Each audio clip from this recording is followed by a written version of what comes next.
What's going on, all you KnowCSGO betters? Bryceology here, and today we're going to be going over another little small advice video where I'm going to be giving you guys 3 tips on what not to do when betting. Sometimes you're not going to be able to get that KnowCSGO information, and you're going to have to make calls on your own, and when doing so, you want to make the best judgment call that you feel is the best call at the time.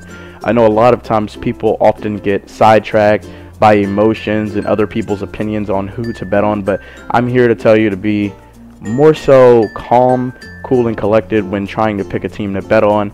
And I'm going to give you guys 3 tips on what not to do, and if you do not do these things, the chances of you making a more educated bet and a smart bet are really high. So the first thing that I'm going to go over is Reddit, and the reason why I'm going over Reddit as thing not to do is because people sometimes do not know how to use Reddit effectively. A lot of newer inexperienced bettors go on Reddit for information, and Reddit isn't a bad place to get information. As you can see, it tells you the teams that are going to be playing for both sides, if it's a best of 3 or best of 1, a bunch of yada yada that can be somewhat helpful. And then you have a bunch of people, this guy, and then all these guys down here. So what you want to do is when you're going through Reddit and you're searching Reddit, unless it's a credible source and you actually believe in what they're saying and you feel good about the person, don't take all of these different Reddit posts and read them and then base your decision off of a bunch of people saying max and relax or gonna put low on all these are all just people just throwing in their opinions.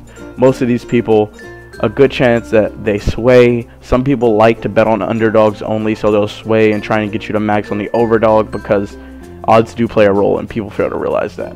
And that's going to be my second topic. So the first topic, don't take everyone's opinions. Find some credible sources that you agree with and you like their information and go off of that. Our second point to turn our attention to is the idea of players. Not only do people get starstruck by seeing different information and Reddit, but people also get starstruck by seeing players, and they overcompensate for stats. Stats are good because it tells you who's been consistent over a long period of time, but in some cases, I've seen KnowCSGO, even with his stats, his illustrious stats, have terrible games. It happens. So you don't want to always just say, oh, Envy, oh my gosh, they have KnowCSGO. They have NBK, Apex, Kiyoshima, Happy. Oh my god, they should just blow this team out of the water, because there's a lot of other factors that go into it. Sometimes teams have to deal with DDoS attacks, like in a previous King win versus, I think it was a lower tier team. I think it was a publisher situation, and then they played 5-on-4 or something. Everything plays a role. Some teams don't go as hard some days, so you want to be mindful of what's going on. You don't want to just think, oh my god, this team on paper should beat that one, because as we know in previous months and even last year and the years before in betting, CSGO isn't always about an on paper thing. Sometimes teams get that momentum and then they take over. The third and final thing that we're going to touch bases on today is odds. The reason why I say odds is because a lot of times people think, oh my god, such and such sucks, so they're not going to win, and they don't compensate for the odds. 86% on Envy.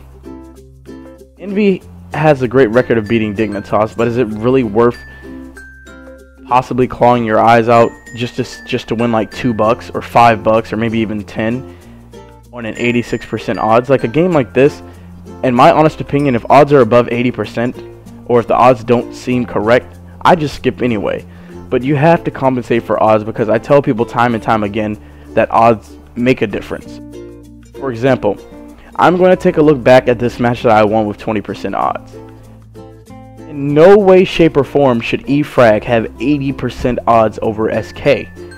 I honestly recognize that, knowing that this is more of a 50-50 game. At the time, SK was extremely out of form, so worst case scenario, 65-35, but more so close to 50-50. And I bet on SK and I won a decent profit.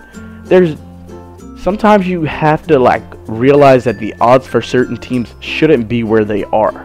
And when that happens, it's up to you to take advantage of it and you can get some really big profits. If more people compensated for odds, you'd see better odded games, if that makes any sense. But since people just automatically fall in love with certain teams, you oftentimes don't see teams getting the amount of odds that they deserve. And that's when you see those big upsets and people are like, oh my god, how did this happen? It's because teams make adjustments. Teams progress over time. You can't...